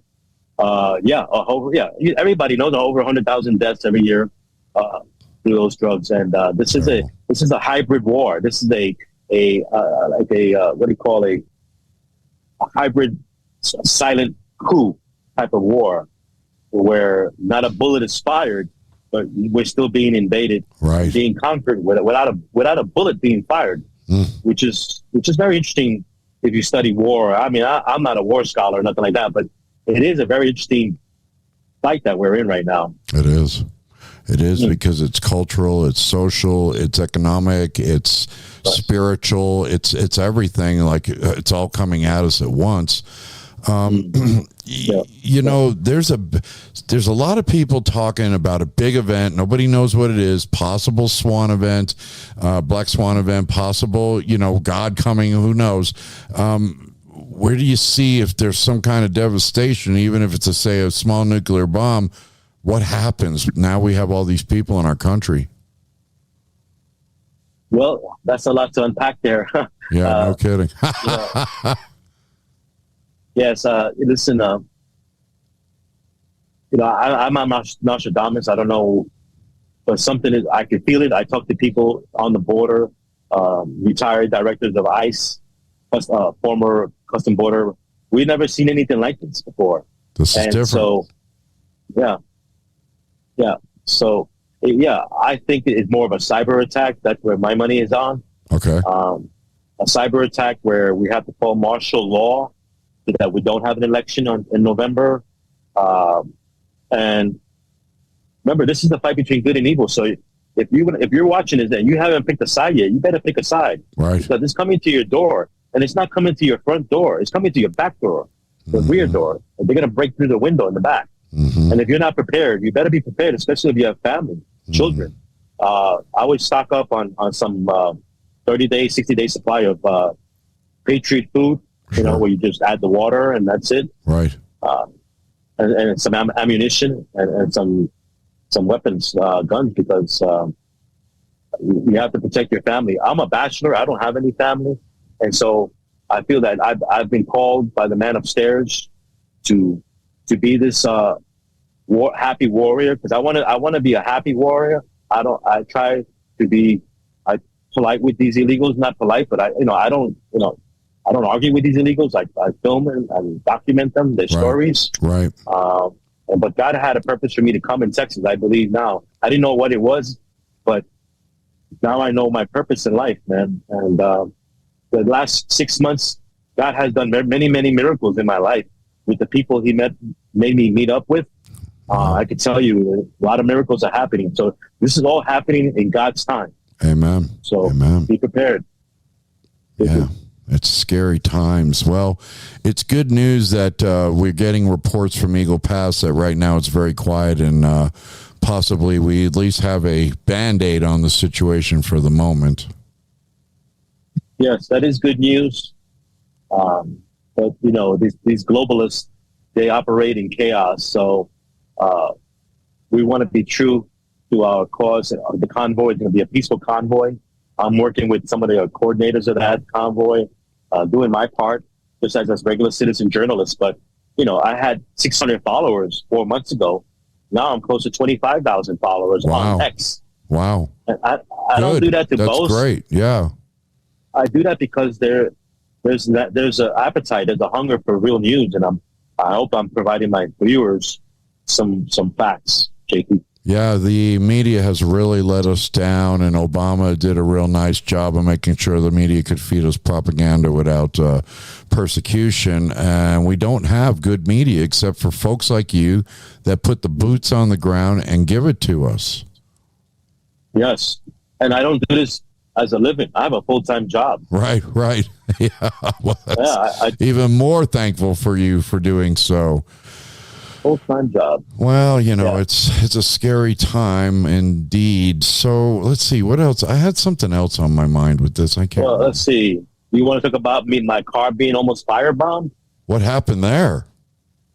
No, December 7th, midnight. I'm at the center again, at the American Replacement Center. There you go. And I was documenting like I always do. There's a shopping center across the street where I parked my car, and there's one woman there that works as an NGO employee, and she's always giving me lip and always arguing with me.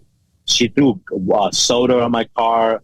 Whoa! The month prior to that, so she has there's a timeline of her being violent, doing damage to my vehicle. Mm-hmm. That night, she saw me there. She gave me, verbally, yelling at me. She was probably coming off her shift because her boyfriend was on the car in the truck. And she probably texted her boyfriend, that guy is here again. He drives this vehicle. Go do some damage to his car. And sure enough, the guy parked really close to my car. And I didn't put one and one together at the time because I was busy. I didn't know what that car was doing. Little to no, find out later, 10, 15 minutes later, when I went to my vehicle, there was gasoline all over it. And I think they were ready to light a match and blow up my car. Oh, my God. They poured gas on your car and you got there before they lit it up? I believe so. I have footage of that. Wow. So. Wow. This is what I'm dealing with, JP. You got to be careful down there, man. Now, there was a lady in the video I saw that you were in the video. You obviously knew who she was. She looked like some kind of, organizer or something. And, you were arguing. Right. Yeah. Who's that lady? I called her the queen of the NGOs. Oh, okay. Well, I gave her a name, Queen, because she's been there from day one. She's one of the directors for Endeavors. She's an American? She's an American. So she speaks Spanish. Yeah. They know me already. And she makes, six-figure numbers. Her income, 6 figures. From the American taxpayer. I got their receipts. I got their 990 tax return. Oh, wow. So I know how much these executives get paid. So she was there because there was a van at the gate who didn't have the proper documentation to go in. And so they were discriminating against illegals. How humanitarian of them. Right. And I got it all on video. And yeah, they held that van for a while. Yeah, and that's when the black officer got in my face again. Right. You know, told me to get lost, and I pushed back, man. I pushed back against them. You do. You stand up legally, from what I could see. Legally, yes. I don't let them intimidate me. I had another in that same video. A month prior, I had a drunk cop come up to me. He smelled like alcohol. Oh wow. Yeah, and I got him on video, and he acknowledged that he was drinking on the job. What the heck? In uniform, yeah. And he's still working today, probably. He was there 2 days ago. I saw him. He didn't say nothing to me because after that video went viral, the chief of police came and visited him the next day. I'd imagine. And they had a one-to-one conversation with him, like, what are you doing, man? Right. You know, so. Yeah, he was pretty drunk. It was like, what the heck, man? Wow. Smelled like he got this close to my face. Yeah. So you knew, you could smell it. Yeah. Yeah. And then he's telling you smell like alcohol, and wow, you are dealing with quite a load of stuff down there, man. Well, like I end all my videos, JP, I do it for God and country.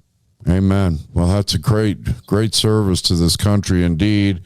We got a few minutes left. You got another story you want to tell us? Well, let's see. We could talk about the illegal alien whistleblower. How do you like that one? Okay, let's talk about that. We got whistleblowers coming out of the closet like crazy. Really? And they're and these people are from Mexico or wherever? Well, this guy was from Venezuela. Venezuela, okay. Let me tell you, the Mexican people are very, very upset because for 100 years, they had exclusive rights to that border for 100 years, right? Now they got to share it. So they're probably a little pissed off now. Yeah, right. That they got to share it with 180 different countries now. Wow. But anyway, getting back to my NGO whistleblower. Yeah. I interviewed this one guy at the American Replacement Center. He says, I have a story for you, but I can't tell you here because the NGOs are looking at me. Can I tell you in my car? I said, yeah. He goes, by the way, I'm going to the airport. Can you take me? I don't have $20 to go to an airport. Taxi. I said, if you tell me what you want to tell me, I'll take you for free. No problem. Right. So I took him to the airport, pull over at the gas station. I had a blur at his face. Right. And he was scared to death that they were going to kill him. The NGO was going to kill him. Wow. And then he opens up. I say, what's your story? He goes, these NGOs inside that center are stealing the taxpayers' money. I said, okay, explain yourself. He said, my family bought me my airline ticket to go into Chicago or wherever he was going. I forgot where he's going. Okay. And he said, when the NGOs found out, they text me. They say, come into the center now. He went into the center, and they say, let me see the screenshot of your confirmation number. He can show them the screenshot. They took that number and they went ahead and entered it in the computer database. And they put that confirmation, making believe that they paid for that airline ticket, that the NGOs paid for it. So they could take the money. So they could double dip it with the government. Yep. Wow. That's allegedly. Okay? Allegedly. I'm gonna file a report with the Inspector General about that. I'm gonna send in my video. Right. Because I wouldn't be surprised if they are stealing again. Oh, they probably are. I mean, there's rumors that the cartel charges people to come over here, and they facilitate them over the border. Well, yeah. I mean, the illegals I talked to, I asked them, how much did you pay? In everything. From day one to the end. Remember, these are the poor of the poor. Right. The average is $1,500 to $2,000 per person. Per person. Right. We have 13,000 people a day flooding the border. Whoa. And that's not including the Chinese or the Arabs or Russians or whatever. They pay $5,000 to $10,000. So they got money. When they get here, these folks, and they are obviously they're held by a slaveholder. So are they required to go work somewhere where the cartel or the Chinese or whoever owns them, they put them in a place and make them work? Yes. all over the country. And it's not just your mom and pop shop. I was at Walmart just the other day because there was in Austin, there's a creepy connection between Walmart and these sex child trafficking. Really creepy. Oh, really? Like what? McAllen, Texas, the Mecca, internationally known for child sex trafficking children all over the world. Everybody knows this. You got thousands of children in McAllen every night, nowhere to go, and they're at a former Walmart, mega Walmart, the big ones. But there's not just one former Walmart. There's a number of these former Walmarts. Now it gets even creepier because I got intel that these NGOs were handing off these children to sponsors at an Austin Walmart that's actually operating as Walmart. Whoa. So, hey, JP, so while your family is shopping for groceries at Walmart, pedophiles are shopping for children at the parking lot, at the same parking lot. Unbelievable. It's creepy. It's creepy. Unbelievable. You're all right. So that's what happened with the NGO whistleblower. And, we're doing this for the children. We're trying to save these children, and we want this to stop. Oh, I mean, the invasion on the border is one thing, but the big issue is the kids. And these poor kids, they're probably getting abused the whole way. As we speak right now, there are hundreds or thousands of children right now being abused, not only for sex slaves, but for indentured servitude. And this is not just, other little mom and pop businesses. This is Walmart. This is Tyson Chicken. Right. This is every major globalist corporation is involved in I believe within the next 5 years, you're going to have them. And I was telling you Walmart because I went to Walmart and every employee there did not speak English. Whoa. And I was like, lady, where are you from? I'm from Cuba. I'm like, oh, that's a red flag. How long you been here? A year. Oh, wow. Yeah, that's a red flag. It's been going on a while. Oh, so right? You've seen it. Okay. I live in New Mexico, and as long as I've lived here since the 70s, has been an issue. Not at this level, but, we've always had a migration problem. And, of course, once these people have work permits, but that's why the Democratic Party wants them to get work permits, they're going to be able to vote. That's it. Do you think they're voting anyway, like with the driver's license thing that's been going on? Well, certain cities have driver license. Not a lot of them do. Mm-hmm. I know New York, Chicago, LA has it. And these are experimental cities to see what they can get away with the law, because there'd be lawsuits about this. And if they get away with it, that's when they start giving it up to other cities. Other cities copy what LA is doing. They copy what Chicago is doing. So, yeah, I would say within 5 years, these illegals are going to be able to vote. Right. And then we're really going to be in trouble. So then we're messed up. Now, remember, before this Biden regime took over with the open borders, they always said there was 11 million illegals here. Right. Always. Remember that for the last 10, 15 years. Oh, there's only 11 million. Since That's Reagan. a lie. Right. Yeah, since Reagan and Clinton. It's actually double. There was a report done by, I forgot which organization. There's actually 22 million. So you start off with 22, and now with this new surge, I'm putting it at 15 million. By the time Biden regime ends, 15 plus 22 is over 35 million. That's 10% of our population are going to be illegal aliens. I would believe that as well. I really would. I mean, I see them all the time coming through New Mexico over here. Yeah. Well, what do you suggest for Mr. and Mrs. America, just the blue collar folks trying to earn a living, having peace and prosperity? What do you suggest for them in the near future coming? Well, listen, my motto is hashtag no one is coming to save you. Hashtag no one is coming to save you. Okay. Not your governor, not your congressman, not your sheriff, not the judicial system. We just saw that. Not the Supreme Court. No one is coming to save you except Jesus Christ. Amen. My Lord and Savior. All right. Mine too. Thank you. I think people better get snapping too, because Jesus, and there's no secret on this show. Although we do have atheists and agnostics that listen and watch every week, but for us weirdos that believe in the silly story, Jesus is coming, and everybody better get Jesus before he gets here. So, absolutely, and that's what keeps me sane. Amen. And safe. I sleep comfortable and safe. Hernando, give us the information about the convoy one more time, the date and such, and how people can get involved with that. Yeah, the convoy starts January 27th in Virginia Beach. It does a loop, I think, around D.C., but it doesn't stop. Okay. And then it goes down to Jacksonville, passing the other states, Georgia, Carolinas. Then it makes a hard right turn towards Louisiana, Texas. And then from there, it branches off. It branches off Texas, Arizona, and California on the same day, February 3rd. Okay. Yeah. So it ends February 3rd. The website is takeamericaback.com. Take Our Borders Back. takeourbordersback.com. Nice. You can look at the link below and do what you can, Americans, because it's all hands on deck right now. People can give and get involved, and if they want to join the convoy, they can get all the information there. And that's I'll be there. SaveOurBorders.com.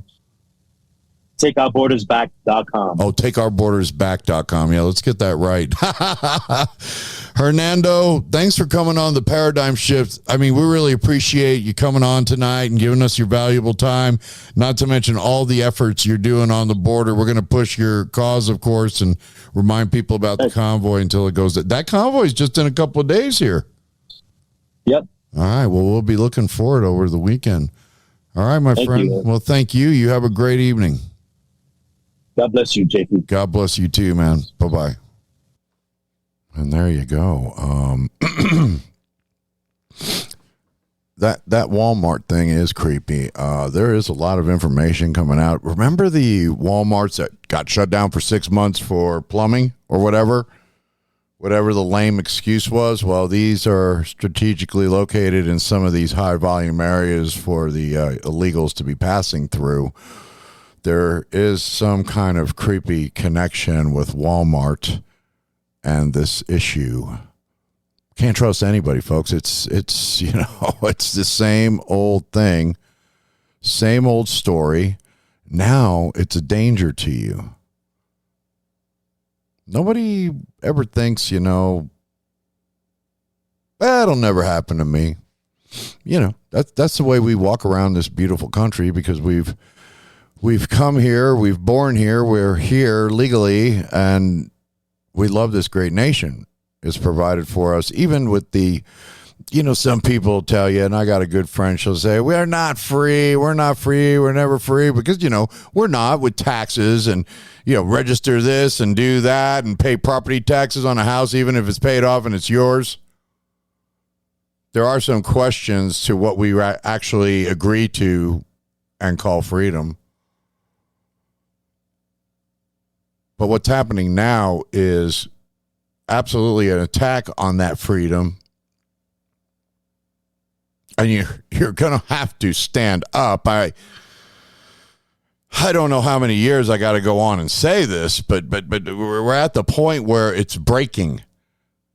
The point is breaking. The dam is about to overflow. And I don't mean just the illegal thing, all of it. All of it. I don't know. I hear other people do that. I don't know what, this Black Swan event is probably the most likely thing. Okay. And people say 2008 or whatever that was. That's a drop. That's a drop, because, see, they didn't have this technology that they have today. Larry Fink and the gang. They absolutely have control of every. Listen, if you have cash, that's the only thing they don't have control of. Everything in the bank, all your little app banking, app payments, app this, app that, are all controlled by the same demons. So when that day comes, whatever it shall be, whether you're prepared or not, I really believe it's coming. I do. And am I prepared? No. Excuse me. I'm not bragging. God bless it that I'm a business owner. Really, I would rather have it this way. But I have no control over any of this. There's, money that has to remain in the account as operating expense. What are you going to do if that disappears? I don't know. Pay my employees in chickens? It might come down to the barter system. You have no idea. And neither do I. I mean, there's a lot of stories out there of how it's going to happen. I think everybody agrees on that one and what the outcome is going to be. There's many different stories. This people believing in, now forgive me if I get this wrong, Gesara or something like that. In my eyes, as a Christian, the year of Jubilee was a real thing in the Bible. I believe it was 50 years. All debts were cleared, and you started from scratch, and you could not collect on a debt if somebody owed you money. All debts were cleared. That could happen. What if there was some good guys and gals behind the scenes that are working in the, benefit of the American people to save this great country? And when it's all revealed, these demons will lose it all. A lot of people seem to focus on that executive order that President Trump signed that if you were involved in human trafficking of children, you would lose all your property, everything. Maybe that's the grand scheme. I mean, it's nice to dream, folks, because we really look like we're in some deep trouble, man. So sometimes, pardon me. Sometimes it's just better to think positive and hope for the best. Because right now you need to prepare for the worst and hope for the best while you think positive. Well, so far so good, right? Right. We're at the end of January. Old JP said February the war would come. That was back last year. You can go back and listen to the tapes. We'll see. And if it does come, well, hopefully we'll have enough electricity to run this outfit. I mean, it is a hokey poke studio, but no telling. I mean, what if the big AI decides that it wants to clam everybody up? They just hit a button and all these little, truth, whatever, the people giving the truth are cut off. It's already happening. I mean, in England, you can get arrested for hate speech if you say something on the internet. That's hideous. I think Australia as well. I don't know. China for sure. You want to live like that? Because that's Klaus Schwab's. He loves the China model. The China model or whatever. You will eat the bugs. We got psychopaths running the earth, folks, and until me and you stand up, it is business as usual, and we better hope and pray that, the message gets out there. You can start by sharing this video. I think there was some great information that was given out tonight on the old paradigm shift, and, we love when you share and, hit the follow. As well as I do, I really don't care about that stuff. I don't. I just care about people getting the truth, hearing what's going on. I mean, that was boots on the ground. Couldn't get any more better than that. All right, so I'm going to quit yapping here because we did it again, folks. The fastest 2 hours on the internet is the Paradigm Shift on Saturday night, 6 to 8 p.m. Pacific Standard Time. And don't forget, Ground Zero is the place to be with the hot Saturday lineup. Best of Secret Teachings with Ryan Gable, the Paradigm Shift with yours truly, Spooky Actions at a Distance with David Masters, which is our next show. And I believe it's Clyde Lewis after that, man. So I appreciate it. Listen, it's hard to come out here. I'm just like you, Mr. America here, all the problems of the world like you do. I don't know a bigger audience like I have here, but if you're a Christ-believing Christian, we could use some prayers around here and be highly appreciated. This is JP, the Paradigm Shift. I am out.